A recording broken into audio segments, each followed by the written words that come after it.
Deixa eu ver se vocês já estão vendo a apresentação. Sim, sim, Sara.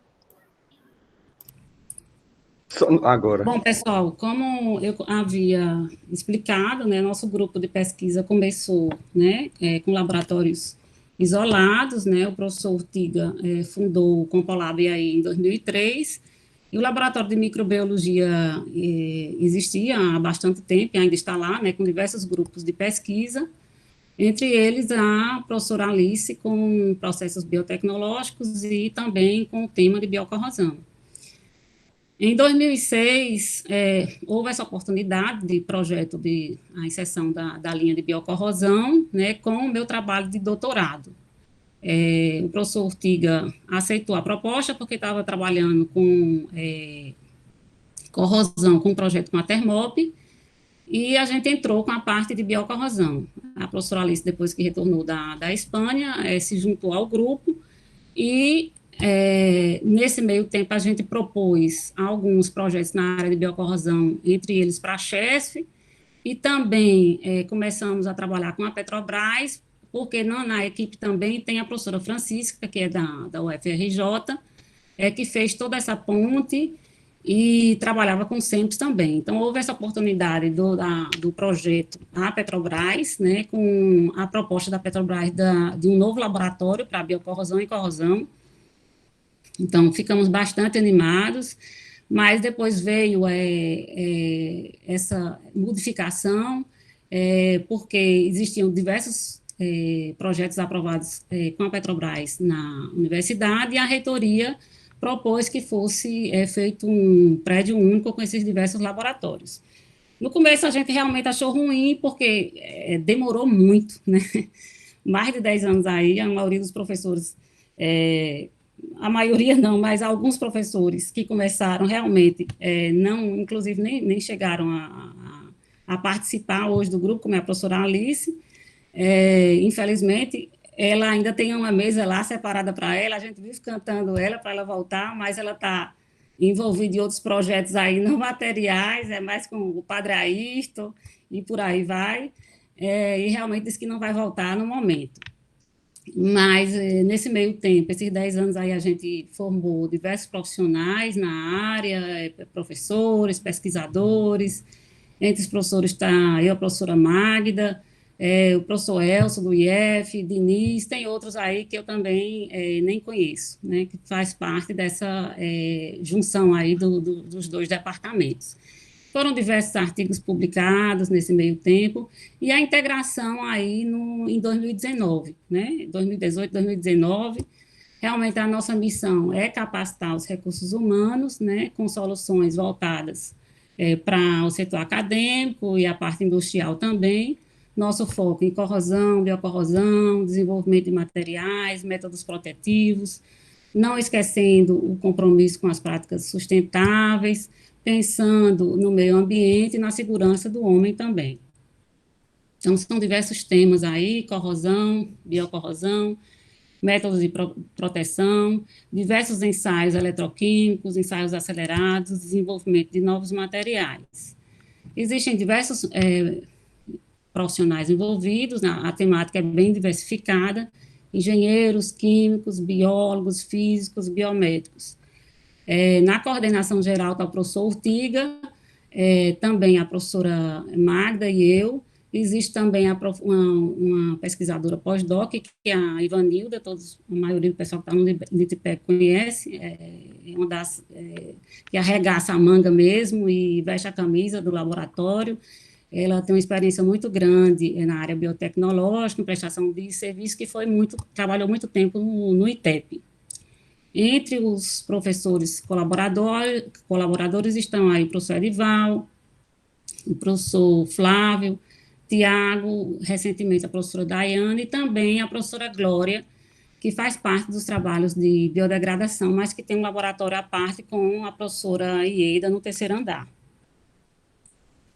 Essa aí foi a nossa última confraternização, infelizmente, mas se Deus quiser, a gente vai voltar em breve, né? São diversas parcerias com universidades, com institutos internacionais, com empresas também que a gente vem desenvolvendo trabalhos há muito tempo, como a Galvaniza, Tramontina, Gerdau, Petrobras, projetos de pesquisa, contratos de prestação, cooperações em desenvolvimento. Também tem uma parceria firmada com o INTM, que é o Instituto Nacional de Tecnologia dos Materiais, que tem um escopo que associa ao nosso, né, corrosão, materiais poliméricos, revestimentos, soldagens, aeroespacial, tribologia, metalurgia do pó e outras áreas afins.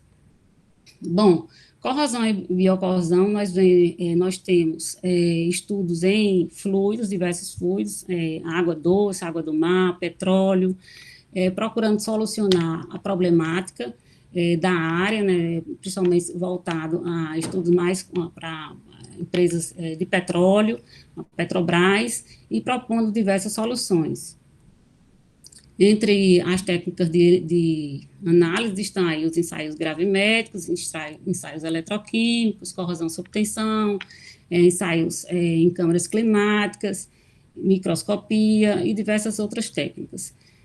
Temos diversos reatores estáticos, dinâmicos, para estudos acelerados, para estudos de biocidas verdes, reatores desenvolvidos para estudos específicos do petróleo. Também temos diversos métodos de proteção, diversos revestimentos desenvolvidos, anticorrosivos, antes de biofouling, antes de desgaste. Temos diversas técnicas de aplicação, deposição química, eletroquímica, aspersão térmica, pintura industrial, anodização. Então, são diversos alunos, professores que têm linhas de pesquisas específicas nessas áreas. Entre os revestimentos, os últimos revestimentos desenvolvidos, está esse revestimento superhidrofóbico, que foi puxado pela professora Magda e o professor Edival, que inclusive recebeu um prêmio Alcoa há uns 2 anos atrás, por esse desenvolvimento do superhidrofóbico em alumínio. Entre os métodos de caracterização, nós temos diversos equipamentos voltados para isso, o DRX, o MEV, equipamentos específicos para pesquisa da rugosidade, topografia, enfim, são diversos equipamentos e ensaios voltados às técnicas de caracterização. Entre os designs de experimentos, o professor Edival está à frente. A gente tem procurado realmente que os alunos desenvolvam as pesquisas com otimização de processos. Existem trabalhos específicos com a indústria, como, por exemplo, a empresa Gerdau, em 2016 e 2017, teve essa redução de custo de R$ 2.000 ao ano, a DECA também em 2016, e existe trabalho também com a Gerdau em andamento. São diversos projetos de pesquisa em execução, entre eles revestimentos com superfície superhidrofóbica, revestimentos com nanocompósitos de níquel grafeno, um trabalho específico com biodegradação de resíduos plásticos, que é desenvolvido com a professora Glória, outro projeto de sais quaternários de amônio com o FACEP, estudo de corrosão e bicorrosão de juntas soldadas, que é com o professor Ortiga, caracterização de revestimentos metálicos a laser, aplicação também aí do clad laser, que isso tudo é com o professor Ortiga, estudo de corrosão associada a micro-organismos em esse meio híbrido água, biodiesel, que é conduzido também com a Ivanilda e com alunos de doutorados. Como novas linhas de pesquisa, temos um trabalho com a FACEP, uma aluna de pós-doc, com a biorremediação em solo, com solo de suápio, com o diesel, né? A gente usa a goma xantana, que é uma goma produzida também por um micro-organismo que é a Xanthomonas campestre, que também é formadora de biofilme. E esse biofilme a gente está utilizando como um material bioestimulante, né, fonte de carbono, dispersante e ver como é que vai se comportar essa biorremediação. Na sequência, a gente quer puxar trabalhos com agrotóxicos, porque realmente o Brasil hoje é o primeiro produtor mundial de agrotóxicos, né? E a gente realmente tem que propor soluções, porque isso tem um impacto muito grande para o meio ambiente e também para a saúde do homem, né? Então, são trabalhos que a gente quer puxar na sequência. Como nova linha de pesquisa também tem aí acumuladores, baterias e supercapacitores, que está sendo visto com o professor Tigo e a professora Magda. Bom, o número de orientações hoje é de graduandos são 10, mestrando 5, doutorando 5, pós-doutorados 5. Tem diversos TCCs concluídos, mestrados, doutorados, artigos publicados, vocês podem ver a relação aí no Lattes, e as dissertações também no banco de tese da universidade. O laboratório também possui uma startup, aí o time, que é a Ivanilda, a Isabel, são todos pesquisadores pós-doc, doutorandos, como a de Carla, a Diana e a Carla, que estão aí na Corrodere, que é a startup voltada a soluções aí na área de corrosão, e também que presta diversos ensaios nessa área. A estrutura física, eu realmente tirei as imagens dos equipamentos que estavam muito pesados, meu computador não estava dando conta, mas nós ficamos no quarto andar, em outra oportunidade a gente apresenta esses diversos equipamentos que já foram citados aí, muitos microscópios, DRX, equipamentos para caracterização de materiais e ensaios acelerados. Então, na sequência, eu vou entrar aqui na temática de hoje, eu já vou aqui apagar, porque senão vai ficar pesado, né?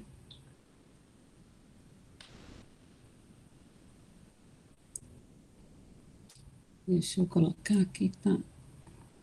Esses pop ficam entrando. Tenho que maximizar aqui e apresentar.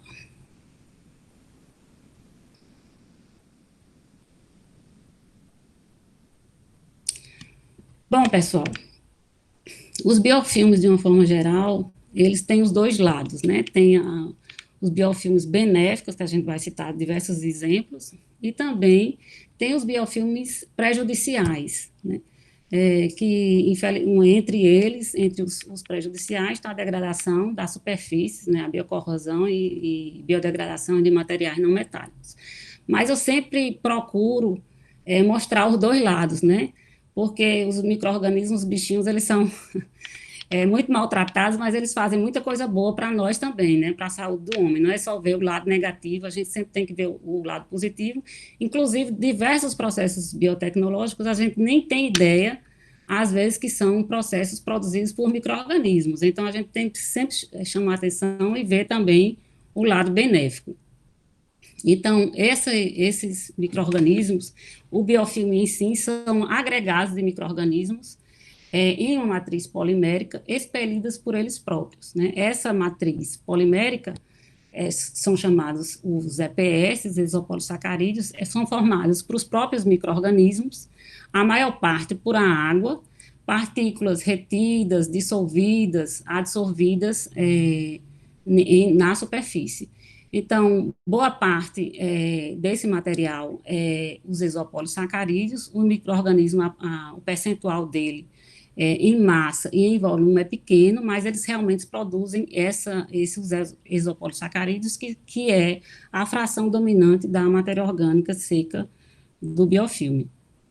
Então, essa composição dos EPS é bem variada, vai depender dos tipos de micro-organismos que estão naquele ambiente, da superfície, do ambiente, então vai ter características diferentes. Cada situação é diferente, porque os micro-organismos são seres vivos, né? Então, dependendo desse ambiente e dessa superfície, realmente o produto é completamente diferente. Então, uma das funções mais importantes é a coesão do biofilme, a função do EPS. E entre esses grupos de micro-organismos, a gente pode ter biofilme formado por uma única espécie, né, dependendo se esse ambiente era um ambiente estéril e foi contaminado com algum micro-organismo, então esse biofilme é um biofilme monoespécie, mas a maioria realmente é povoado por diversos grupos de micro-organismos. Então, toda essa situação envolve diversos mecanismos físicos, químicos, biológicos, e todo o processo começa com a sedimentação dos micro-organismos nas superfícies. Na realidade, hoje, a visão do biofilme é bem mais ampla. Não é só a situação de uma sedimentação uma superfície só, né? Hoje envolve os agregados de micro-organismos, por exemplo, entre superfície ar líquido, líquido, agregados flutuantes. Como exemplo, temos, por exemplo, ar líquido, temos a produção de celulose bacteriana, né, que nós vamos ver na frente. Líquido, crescimento de micro-organismos como fungo, por exemplo, entre líquido, entre o ar, entre a água e o diesel, entre a água e combustíveis de aviação, que inclusive é uma problemática séria, né, esse crescimento em combustíveis de aviação, e é justamente entre a superfície da água e do combustível. Agregados flutuantes, como, por exemplo, agregados que fazem tratamentos para resíduos de efluentes, como, por exemplo, a azogleia, né, é um biofilme também. Então, essa visão de biofilme é bem ampla, não é só em superfícies, hoje, nessas diferentes diferentes meios, né, como o ar, líquido, também engloba como biofilme. Esses primeiros estudos, na realidade, são recentes, os primeiros estudos foram no início do século XX, e um avanço maior agora, em 1990, 2000, já iniciando o século XXI. Então, hoje se constatou que realmente todo esse crescimento, né, produção de biofilmes são em diversas superfícies, como rocha, dente, paredes de tubo, implante médico. Então, por isso que gera uma grande problemática, né, mas também diversas soluções diferenciadas. Como exemplo de biofilme, a gente tem a placa bacteriana, que não deixa de ser um biofilme nos dentes, né? Então, a nossa boca, né, tem uma microbiota farta, aí tá vendo a língua, né, com os diversos grupos de micro-organismos. Temos a saliva aí como, né, o líquido principal, e restos de alimentos, moléculas, carboidratos, proteínas, que vão aderindo aí ao dente, se não tiver uma limpeza constante, né, com escovação, fio dental, mesmo que tenha, sempre fica resíduo e formação dessa placa bacteriana. Tanto que constantemente a gente tem que visitar o dentista para fazer, às vezes, na junção com a gengiva, produz essas inflamações, que são justamente das bactérias que estão presentes, e também formação, na realidade, não deixa de ser corrosão nos dentes, né? Eu sempre falo que a cárie é uma corrosão no osso, né? No dente, porque as bactérias estão produzindo metabólitos aqui e tendo essa degradação com acesso à dentina do dente.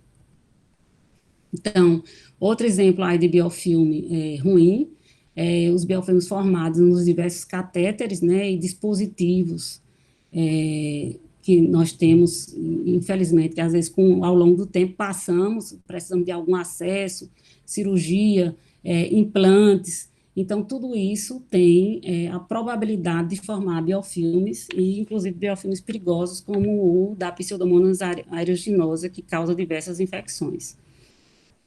Na indústria, nós temos a formação de biofilme. Com o tempo, houve também esse conceito de biofouling, que é justamente a junção do biofilme com partículas inorgânicas, que foi denominado biofouling, que, infelizmente, traz diversos problemas, como, por exemplo, o crescimento desordenado desse biofouling em embarcações.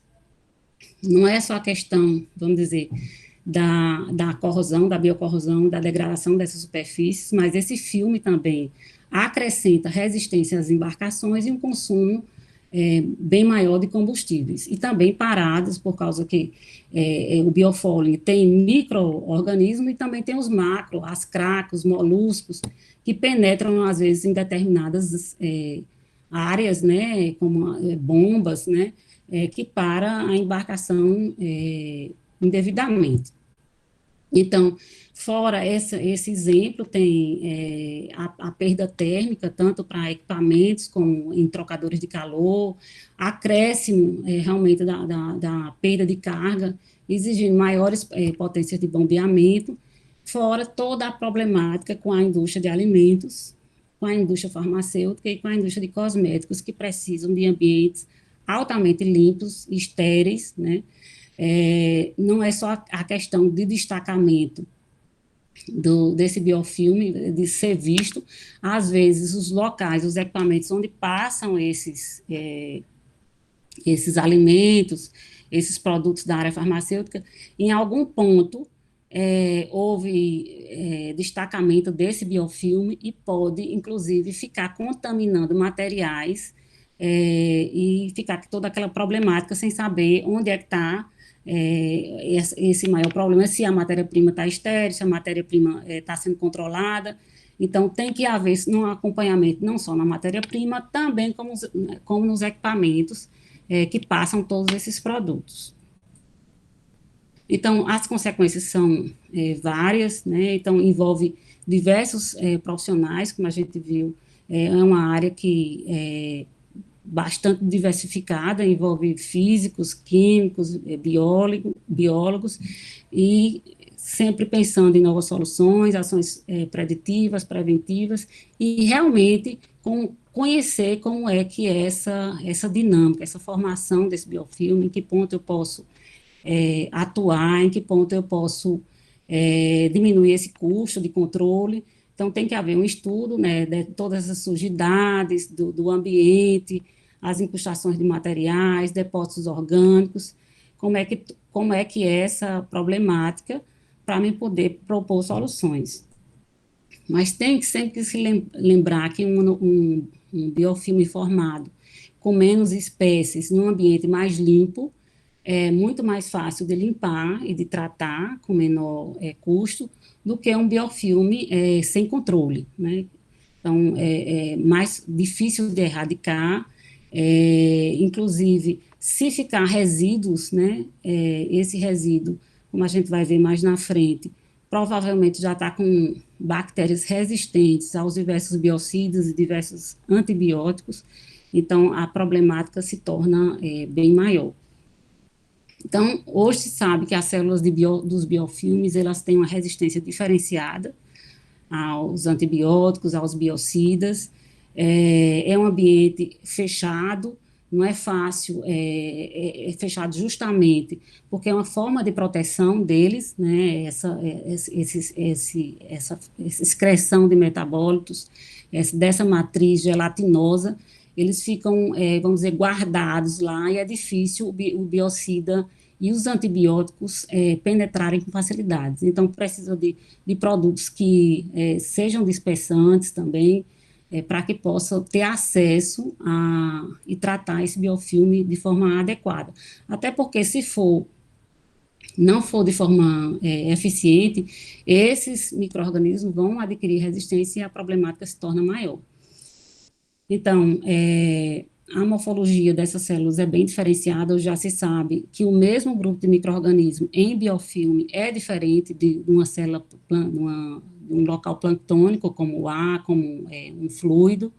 Ele tem características diferentes, tem uma comunicação, que é o quorum sense, diferente entre esses micro-organismos para a defesa. Então, realmente, é um sistema de defesa bem avançado, né? Por isso que a gente tem diferentes problemas e dificuldades na área médica também para sanar diversas infecções, porque não é fácil destruir micro-organismos em biofilme. Hoje se sabe que a resistência de 100 vezes a 1000 vezes maior de células em biofilme do que células no estado planctônico. Então, a imagem aí da figura D mostra um esquema de um biofilme. Hoje se sabe que esse biofilme, ele tem essa formatação dos clusters, né, onde entram canais de águas, com a necessidade toda célula precisa do transporte de água, né, para se levar os nutrientes, excretar os metabólitos. Então, entre esses clusters tem canais de água. E a imagem ao lado mostra esse biofilme por microscopia, né? Então, você vê aí células e material polimérico com a rede já bastante desenvolvida. Então, como eu falei para vocês, essa estratégia de crescimento na forma de biofilmes, hoje se sabe que é bem maior a quantidade de micro-organismos na forma de biofilme do que na forma planctônica, por causa de ser uma estratégia para a sobrevivência dessas células. Então, de uma forma geral, se classifica esse processo em duas etapas, uma etapa reversível e uma etapa irreversível. Alguns pesquisadores quebram mais isso aí, mas sempre tem a fase reversível e a fase irreversível. Na fase reversível é mais forças físicas, né, atrações como as forças de Van der Waals, atrações eletrostáticas, que são facilmente removidas. Na segunda etapa, entra a parte da cola, né, porque essa bactéria, com a matriz polimérica, ela vai ser colada à superfície, não só porque esse material é gelatinoso, mas existe o EPS, tem diversos grupos carboxílicos, aminoácidos, que faz essa ponte aí, né, com a superfície, existem ligações com a superfície metálica, diversas superfícies em meio próximo da neutralidade se comporta de forma neutra, mas faz essa ligação com aminoácidos e grupos carboxílicos e com a bactéria também, que tem a superfície mais negativa. Então, há essas ligações de forma irreversível quando há a produção dos exopolissacarídeos.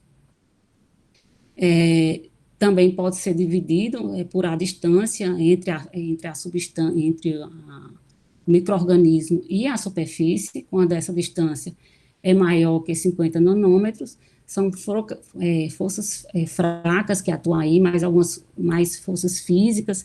Depois, próximo de 20 nanômetros, existe já a atuação dessas forças eletrostáticas, e em uma distância menor que 15 é que vem essa forma irreversível com a produção dos exopolissacarídeos. Então, aqui a figura 11 mostra um esquema de como é que é essa deposição. Primeiro, as moléculas como proteínas, carboidratos que estão naquele meio vão se depositando em moléculas de cálcio, magnésio daquele meio, e o micro-organismo vai à procura dessas proteínas, carboidratos, e vai começando a colonizar a superfície. Com o tempo, produzindo o material polimérico, esse biofilme vai ficando mais maduro, com a formação dos canais, e, por fim, há uma desagregação desse micro-organismo, desse biofilme, com a saída dos micro-organismos para o ambiente planctônico novamente. Todo esse processo é bastante dinâmico, né, vai depender da espessura do biofilme, dos tipos de micro-organismos que tem ali, a velocidade de escoamento, né, vai ser importantíssimo, vai causar desagregação desse biofilme, e diversos outros fatores que influenciam. Hoje, se sabe que os micro-organismos também, nessa forma de biofilme, podem estar com a matriz polimérica e podem também não estar presente a matriz polimérica, mas também é considerado biofilme, porque mesmo sem a matriz polimérica, eles têm comportamento diferente das células planctônicas. Então, alguns autores consideram biofilme a partir de uma concentração, a partir de 10 a 7 células por centímetro quadrado, mas, na realidade, a partir do momento que há uma sedimentação e o início dessa adesão, seja com material polimérico ou não, é considerado um biofilme. Essa figura 12 é, inclusive, de um trabalho da Petrobras, que associa a formação do biofilme com a superfície metálica, a essa evolução, né? Então, as superfícies 1 e 2, tá, no início da colonização, você vê que pouca alteração aqui na superfície, já a 3 e a 4, a formação já pode se ver, né, do biofilme aqui mais espesso, e, por fim, a desagregação desse biofilme com o aumento da velocidade de escoamento. A figura 3 mostra aí um biofilme de Pseudomonas aeruginosa em aço. Então, aqui no início, na figura A, você vê as células sem a produção de isopolissacarídeos, aqui já com uma rede, né, polimérica maior, e por último, ela toda bem formada. Então, toda essa problemática do biofilme vai depender de fatores como o tipo de micro-organismo, os grupos que estão ali atuando, as superfícies que estão ali no ambiente, o tipo de processamento da indústria, se tem líquido, os nutrientes que estão ali presentes, a temperatura, pH, o tipo de matriz extracelular que foi produzida. Na realidade, a gente pode separar em 3 grandes blocos, que é o microambiente, que vai ter influência do pH, tempo de exposição, as proteínas, a disponibilidade nutricional, a hidrodinâmica daquele ambiente, o inóculo de bactérias que teve ali inicial, se no começo aquele ambiente era estéril ou não, se já era um ambiente contaminado, a superfície, a rugosidade daquela superfície, a carga, a rugosidade, porque quanto mais rugoso esse material, mais fissuras tem esse material, mais fácil a adesão do micro-organismo. A hidrofobicidade, hoje se tem diversos trabalhos, a química dos grupos funcionais e o tipo de bactéria em si, né, a espécie da cepa, composição da superfície, a hidrofobicidade, se essas bactérias possuem mecanismos de locomoção, o sistema de comunicação entre as células, então tudo isso tem influência direta na produção da matriz polimérica e do biofilme também. Vai ter influência na porosidade desse biofilme, na densidade, conteúdo de água, e também na eliminação desses micro-organismos, com sanitizantes, antimicrobianos, de uma forma geral, antibióticos. Hoje se sabe que os EPS têm uma composição mais de polissacarídeos, né, proteínas e ácidos nucleicos. Então, esses grupos têm diversos ácidos carboxílicos e aminoácidos que formam ligações com íons metálicos das superfícies. Então, isso altera as características eletroquímicas das superfícies, inclusive provocando diversas degradações, não só em materiais metálicos, também como não metálicos, mesmo que não tenha essa ligação, mas vai existir outros tipos de adesão à superfície e provocar essa degradação. Então, a imagem da figura 15 mostra a dinâmica do EPS, né? Você tem aí a entrada de diversas células no biofilme constantemente, entrada de nutrientes, saída de produtos, ele está constantemente aglutinando células, sequestrando íons, servindo de nutrição não só para micro-organismos, como para diversos protozoários, e também formando barreira de difusão aos antibióticos e biocidas. Então, a superfície metálica, a superfície, de uma forma geral, tem, como a gente viu, uma influência grande, né, na formação do biofilme. O ideal é que, principalmente para as indústrias que precisam de uma esterilidade, como a indústria de alimentos, a farmacêutica, de cosméticos, tenha a superfície o mais lisa possível, né, o mais uniforme, sem fissuras. Então, o ideal é que seja aços como aço inox 304, 304L, 316, 316L, que realmente a superfície é mais uniforme, o alumínio também, o titânio também. Então, alguns ambientes tem que ter cuidado, como, por exemplo, 316, se for o ambiente for água do mar, já tem uma degradação maior por causa dos halogênios, né? Mas para diversos outros ambientes, né? Tanto que a indústria de alimentos, indústria de bebidas utiliza muito o 304, justamente por essa característica, né? O crescimento, a formação de biofilme, o crescimento de microbiano é bem mais fácil, fora também a questão da corrosão e biocorrosão. Então, os aços mais recomendados para quem quer evitar a formação de biofilmes são o aço inox, no caso, a sequência alumínio, vidro, teflon, a borracha. Tem que ver a borracha, qual tipo de borracha. A borracha natural e o silicone têm menor crescimento de micro-organismos. As outras borrachas não, têm degradações com a presença de micro-organismos. Para o aço, você tem diversas vantagens, como a baixa migração iônica, resistências a altas e baixas temperaturas, a corrosão, mas eu sempre digo corrosão, entre aspas, que vai depender do ambiente, que é o tipo de fluido que está sendo conduzido, mas como foi citado, para a indústria de alimentos, ainda é uma das melhores opções, fora o titânio. A importância do biofilme são muitas, né? Entre elas, de entrada, aí a gente cita para tratamento de água, né? De águas residuárias, né? O tratamento secundário. A gente tem exemplificando aí de biofilme, né? O biofilme formado por azogleia, né? Que agrega matéria orgânica, diversos outros grupos de micro-organismos e faz o tratamento orgânico, né? Baixando aí a demanda bioquímica no tratamento secundário em torno de 90%. Também tem os filtros biológicos, um exemplo, né, que o tratamento é justamente com a formação de biofilme em rochas ou material polimérico, então também vai baixar essa demanda bioquímica em torno de 80%, 85%, a eficiência é um pouco menor, né, do que o tratamento por lodo ativado, mas é um exemplo de biofilmes benéficos, né?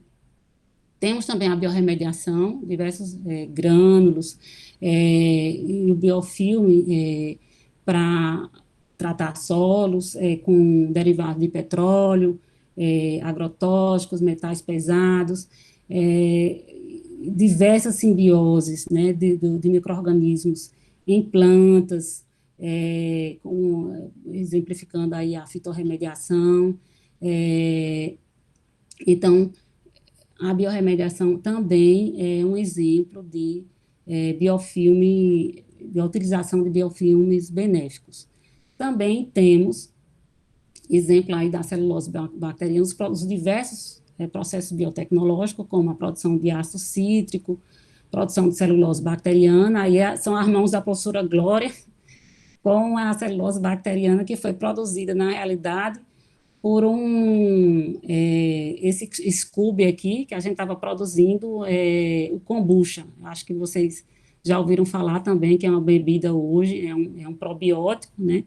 E é justamente formado por bactérias acéticas e levedura. Então, ela forma uma bebida, né, excreta, né, ácidos, aminoácidos, benéficos, e hoje é muito recomendada para equilibrar a flora intestinal. Eu já fiz muito na minha casa, realmente. Para quem tem problema de intestino preso, solta, e para quem tem problema de intestino solto, fecha. Então, realmente, e o equilíbrio da microbiota traz diversos benefícios para a saúde. Também, essa mesma celulose é utilizada em diversos, né, tratamentos. Houve aí exemplo, o Brasil, inclusive, mandou, né, a amostra, na realidade, já o produto, né, para esses queimados que teve aí nesse acidente que teve aí no Líbano. Eu não sei qual foi a equipe que mandou, não sei se foi daqui ou se foi do Sul-Sudeste, mas eu lembro que eu vi uma reportagem que foi enviado celulose bacteriana para a recuperação dos queimados. Então, tem diversos processos biotecnológicos, extração de metais, que são feitos com biofilmes. E também, tomar água aqui que eu estou com a garganta seca. Tem o exemplo do biofilme na saúde. Nós temos no nosso intestino um biofilme formado, né, junto das células, das nossas células, do tecido aí do intestino, e que se nós desequilibrarmos, né, porque a gente tem que ter uma microbiota saudável, né, benéfica, e tem as bactérias patogênicas. Então, a gente desequilibra isso aí, seja por a ingestão exagerada de antibióticos, ingestão, por exemplo, de remédio para verme exagerado, né? Então, isso é que desequilibra essa desbiose, o estresse, o nosso intestino e provoca essa desbiose. O estresse e diversos, é uma problemática grande, né? Essa questão da desbiose e da permeabilidade intestinal. O que é a permeabilidade intestinal? É justamente esses tecidos, né, do intestino, quando inflamados, eles são desgastados, né, ou tem uma abertura maior. E com essa abertura maior, o que é que vai acontecer? Vai passar células patogênicas, né, para o sangue, ou células como a gliadina, que é justamente o aminoácido do glúten, que, na realidade, não é reconhecida, né, pelo nosso organismo, e o que é que pode acontecer?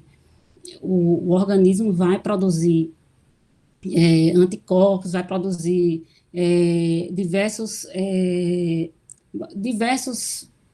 atacar, na realidade, essa célula como se ela fosse um invasor, né? Então, na realidade, é só um aminoácido diferenciado, alterado, né? Por isso que hoje o glúten é tão combatido, porque não só o glúten, como algumas moléculas que não são bem digeridas, o organismo pode atacar como se fosse um inimigo, e na realidade, ao atacar, ele está atacando outros aminoácidos no teu organismo. E é por isso que vem as diversas inflamações, é por isso que vem aí o problema da autoimune, né, o ataque exagerado a diversas moléculas que, na realidade, não são, vamos dizer, inimigas, né, só não foram reconhecidas pelo teu organismo. E essas células, esse desequilíbrio, no caso que a gente falou, a desbiose das bactérias boas, as bactérias ruins, essas bactérias ruins, elas têm uma produção de lipopolissacarídeos diferenciadas também, que ao passar por essas vilosidades aqui também, vão te fazer mal, não só a inserção dessas bactérias no sangue, como também desse excesso de lipopolissacarídeo.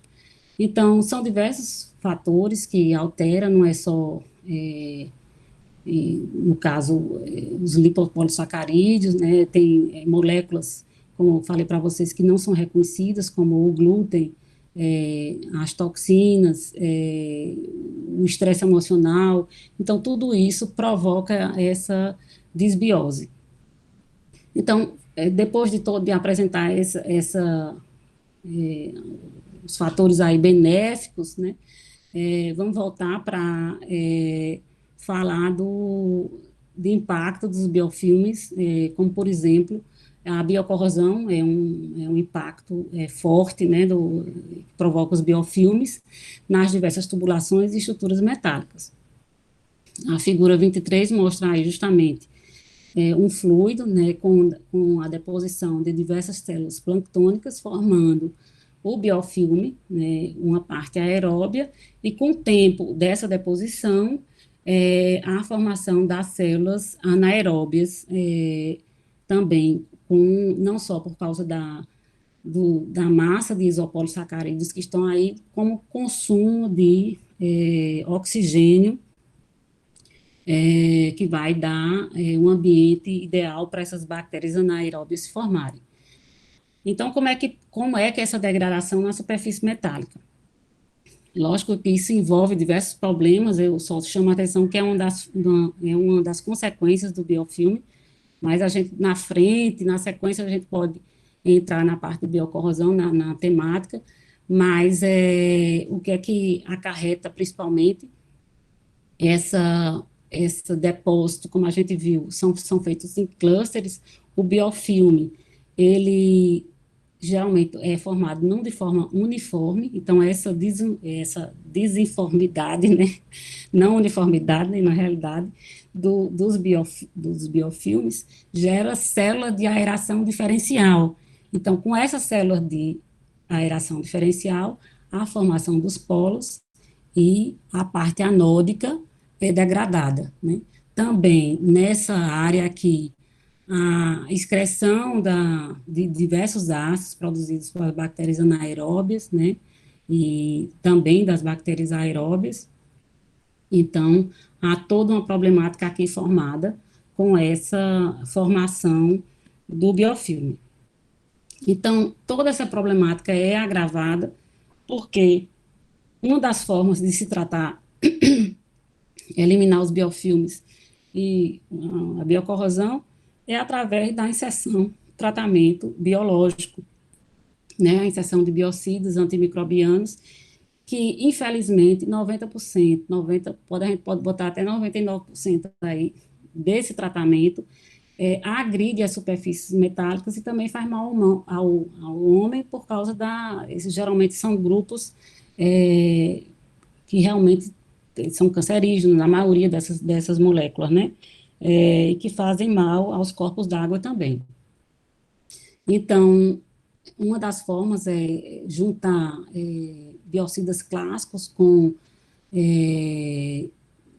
antimicrobianos naturais, biopolímeros, que possa diminuir a quantidade de biocida, que será agressivo para essas superfícies, e também que tem alguns artifícios como abrir esses biofilmes para a inserção do biocida.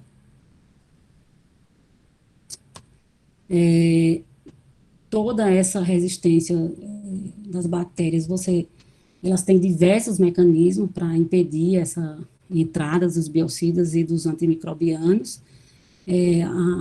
Tem uma limitada difusão realmente desses desinfetantes, mesmo entrando para chegar na base, né, onde tem a microbiota anaeróbia. Existem diversos produtos específicos só para micro-organismos anaeróbios. Para a indústria do petróleo, tem diversas bactérias, como a BRS, que tem estudos e diversos biocidas para combater só essa bactéria, que realmente a concentração alta é muito ruim para a indústria do petróleo e também causa diversos problemas também ambientais. Então, essa resistência do biofilme vai depender de diversos fatores, né, inclusive também do tipo de isopolissacarídeos que tem naquele ambiente. São diversos fatores que alteram essa formação. A qualidade do fluido processado é uma, se é água doce, se é água salgada. Lógico que a água salgada tem alguns incrementos, como, por exemplo, o crescimento de macronutrientes, macromoléculas, micro-organismos e, no caso, macro-organismos, que eu quero dizer, né? Como as cracas, os moluscos, que causam diversos problemas, como a gente já viu em embarcações e parada, inclusive, de navios, por causa desse crescimento exagerado. E também causa, inclusive, problema sério. Isso é problema sério. Aí tem uma autoridade, né? Eu esqueci o nome agora, que é responsável, né, dessa parte de navio, que controla os oceanos, que tem o maior cuidado justamente nessas águas de lastro, porque traz macro incrustações, né, tá faltando o nome agora, micro-organismo e macro-organismo, né, trazem esses macro-organismos de outras regiões e também trazem toda uma problemática junto com isso. Então, problema sério essa questão dos macro-organismos. com água salina por causa da formação desses biofilmes com um biofólio exagerado por causa desses macro-organismos. A salinidade geralmente traz diversos, vamos dizer, diversos sais que às vezes, por exemplo, para a questão da corrosão e biocorrosão, até determinado ponto a salinidade aumenta as taxas de corrosão. Depois de um determinado ponto, alguns oceanos têm a salinidade muito alta, essa salinidade vai diminuir também no caso, a dissolução do oxigênio, e isso vai diminuir a concentração do oxigênio na água do mar e vai diminuir, vamos dizer, a corrosão. Isso também vai mexer com a estrutura dos biofilmes, alguns sais, inclusive, têm ação passivante, né? Então, você tem que ver sempre os dois lados, né? Tem um lado que sempre há a formação do biofilme mais prejudicial e outro tem a vantagem, dependendo dos sais que estão ali presentes, de trazer uma ação benéfica. A temperatura também, geralmente, a temperatura aumenta as dissoluções dos sais, aumenta a condutividade. Para corrosão, até certo ponto é pior. Também a temperatura, depois que chega em um determinado ponto, também ela diminui, no caso, a dissolução do oxigênio e a concentração diminui. Então, também diminui, no caso, a corrosão. Também é fator limitantes para o crescimento de alguns micro-organismos e formação de biofilmes diferenciados. O oxigênio também, dependendo da quantidade, vou ter características de um biofilme diferente, né, uma microbiota mais aeróbia do que anaeróbia, mas depois de um determinado ponto, é porque todos esses fatores estão interligados, né, a temperatura, junto com o oxigênio, com a salinidade. Então, é difícil você dizer só se é benéfico ou se é maléfico, você tem que analisar como um todo. A superfície de suporte influencia também muito, como a gente já descreveu.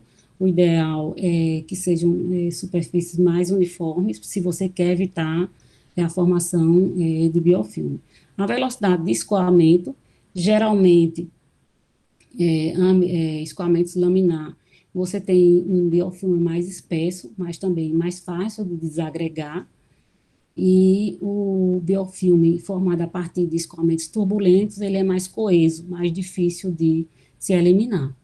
Lógico que a matriz de polímeros influencia completamente na estruturação desse biofilme e no tipo de biofilme formado. Então, de uma forma geral, já está mais próximo do final, pessoal. Os biofilmes, eles podem ser prejudiciais, protetores e neutros. Quando a gente fala de biofilmes protetores, existem trabalhos na literatura, inclusive em sistemas dinâmicos, a gente já conseguiu, em laboratórios de sistemas estáticos, formar biofilmes realmente protetores, né? O primeiro trabalho que foi feito na área de biocorrosão foi justamente um trabalho com biofilme de pseudomonas, né? Então, esse biofilme, junto com os produtos de corrosão, toda a parte inorgânica, né, foi um trabalho com água do mar, então formou um filme com características protetoras, até por efeito barreira, né, evitando que os íons de cloro passassem, e realmente as taxas de corrosão foram diminuindo ao longo do tempo. Então, foi justamente daí, né, isso é uma estratégia que se usa até hoje, né, como biofilme protetor. Então, daí que veio a ideia, né, porque uma das professoras que trabalhava no grupo disse, não venha com essa ideia de formar biofilme de pseudomonas não, porque ninguém vai querer trabalhar com pseudomonas, né, que ela é uma oportunista. Mas aí a gente pensou como eu tinha trabalhado no mestrado com goma xantana, então a gente pensou na goma xantana, que inclusive não precisava produzir, já vende, né, pronta, e fazer um biofilme com xantana. Então, se pensou e se trabalhou em biofilme de xantana pura, misturando com biocidas, para justamente ser uma alternativa para quebrar biofilmes. Mas é uma estratégia para biofilme protetor, essa formação do biofilme junto com óxidos metálicos e por barreira proteger a superfície metálica. Também, outra estratégia é a remoção de agentes catódicos corrosivos através da atividade bacteriana. Também não é fácil de controlar, né? Estaticamente é mais fácil, dinamicamente mais difícil. Existe também essa segunda estratégia aqui, que é justamente a inibição de crescimento das bactérias por produção de agentes antimicrobianos excretados por bactérias. Por isso que eu sou apaixonada por os bichinhos, porque eles fazem tudo. Eles te dão soluções para tudo. É realmente você se debruçar, né? E lógico que são trabalhos realmente, às vezes são exaustivos até, porque às vezes você tem todo o trabalho, né, para produzir aquilo ali, depois todo um trabalho para eliminar aqueles bichinhos, você se apaixona por ele, pede desculpa na hora de matar e por aí vai. Vira uma loucura. Entre os métodos prejudiciais, né, os biofilmes prejudiciais, estão diversas medidas de controle, entre eles os métodos físicos, químicos, processuais. Os métodos físicos aí tem as diversas escovações, né, a passagem de PIGs nas tubulações, que hoje é bem conhecido. Esses métodos físicos de escovações ainda são utilizados, né?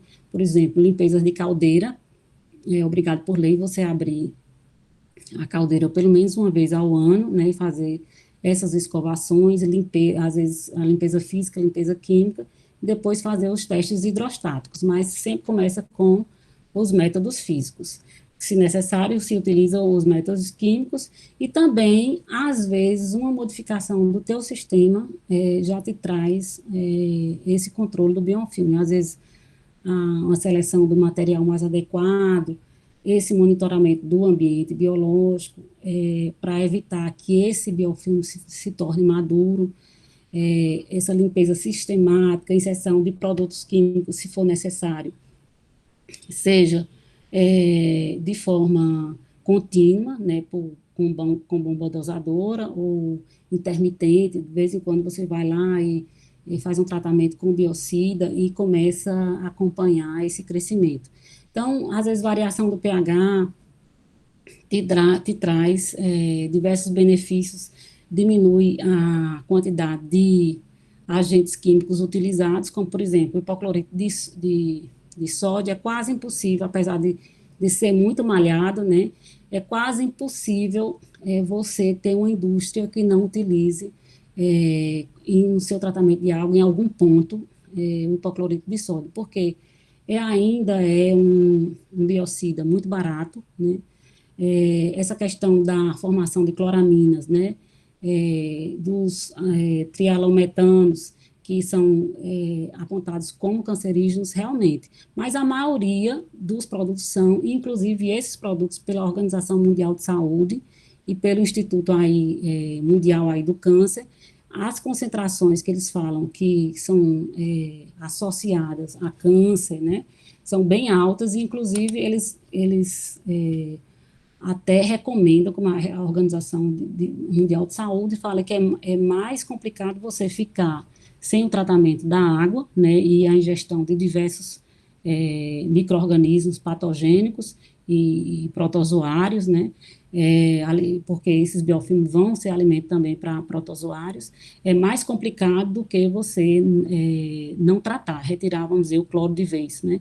Como tem diversos exemplos aí, inclusive países de desenvolvidos, não é só subdesenvolvidos, né, que por algum problema pararam de dosar cloro, retiraram cloro e tiveram diversas infecções, e a literatura está cheia aí de exemplos. Revestimentos também é outra forma de controle.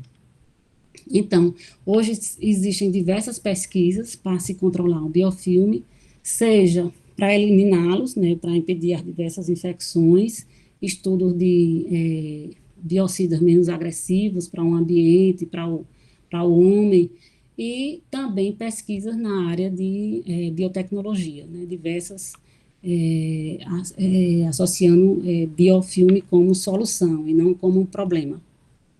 Então, as técnicas de pesquisa de biofilme são diversas, né, a partir da pesquisa da macrobiota, né, naquele ambiente, se faz a amostragem dessas superfícies, seja em reator em laboratório, seja na planta piloto,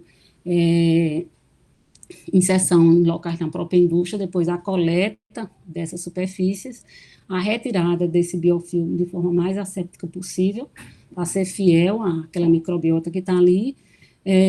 A pesquisa de aeróbios vai ser feita no fluido que se estava, e de anaeróbios vai ser em solução redutora, sempre purgando esse oxigênio, né, a maioria das vezes com nitrogênio. Então, existem diversas pesquisas em laboratório, também diversas microscopias associadas a esse crescimento. Eu estou meio perturbada porque meu marido chegou e está com uma gritaria danada aqui dentro do carro com meu menino. Mas vocês perdoam aí, já está no final, a gente já vai fechar. Em casa a gente tem essas coisas, né? Então, com microscópio, tem diversas técnicas para justamente identificar se essa fase do biofilme é reversível, se é irreversível, porque a forma de tratar vai ser diferenciada. Para se pesquisar hoje biofilme, tem diversas metodologias, você pode construir reatores próprios para pesquisa, simulação, né, desse ambiente da indústria que está com problema, para saber qual é a microbiota, simulando o fluido, temperatura, pressão, e você, em cima desse biofilme, inclusive identificar as fases, né, a formação desse biofilme e a cinética desse biofilme para propor soluções, né, inclusive diversos modelos. A gente tem, inclusive, foi solicitado recentemente trabalho na parte de cinética e formação de biofilmes para possíveis, a modelagem, né, para possíveis soluções desse problema, justamente evitar que se forme o biofilme maduro, para se ter mais problema, não só com o custo do produto químico para remoção, como também degradação das superfícies. Então, são diversas formas de pesquisa, mas sempre lembrando que nesse estudo tem que se visar a retirada desse biofilme na fase inicial, porque na fase madura é bem mais complicado. Então, tudo isso passa por higienização da planta, a matéria-prima que está em contato, o desenho desses equipamentos, a superfície, como a gente já discutiu.